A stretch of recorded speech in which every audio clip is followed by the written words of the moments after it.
أثار الدولي المغربي عبد الله الصمد الزلزولي مهاجم ريال بيتيس الإسباني لكرة القدم الكثير من الجدل في الساعات القليلة الماضية بعدما سلط الضوء على مستقبله الكروي، إذ تحدث عن مواضيع مختلفة تهم مصير عودته إلى برشلونة وحقيقة اقترابه من الانتقال إلى الدوري السعودي، فضلا عن تطرقه لمحاولة إقناع كل من إبراهيم دياز ويمين يامال على اللعب للمنتخب الوطني المغربي.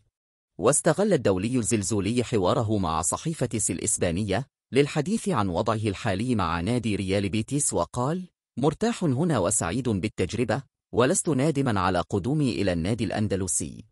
وأضاف: رغبتي كبيرة في تحقيق نجاحات مهمة مع بيتيس.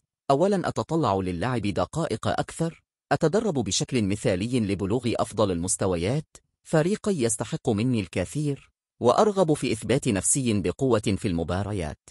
كما تحدث الزلزولي عن موقفه مع دياز نجم ريال مدريد قبل اختياره تمثيل المنتخب المغربي، وقال: عندما لعبنا ضد النادي الملكي طلبت منه أن يأتي معنا للمنتخب، وأكد لي أنه يفكر جديا في الأمر، وأظن أنه اتخذ القرار الأفضل.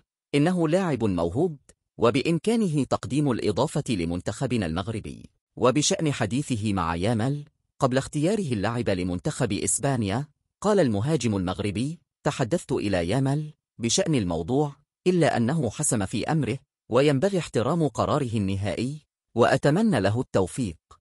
وتابع: أريد أن أنجح في ريال بيتيس، وأن يكون الموسم المقبل الأفضل في مساري المهني. ليست لدي اللحظة أي فكرة بشأن مستقبلي ما بين برشلونة أو مكان آخر. وبخصوص زميله شادي رياض وإمكانية عودته إلى برشلونة، قال الزلزولي: صديقي رياض مذهل، أعرفه منذ سنوات، تطور كثيرا. هل سيعود إلى برشلونة؟ لا أدري، لكنه يستحق كل خير، إنه يعمل بجد وسيكون الأفضل. وعن مشاركته مع المنتخبين المغربي الأول والأولمبي، قال: نعمل دائما كمنتخب متجانس لنحقق النجاحات. أتمنى المشاركة في الأولمبياد باعتباري قائد منتخب تحت 23 عاما، لكن لا شيء مؤكد حول ضمان المشاركة بالنسبة لي، في انتظار قرار لمدرب.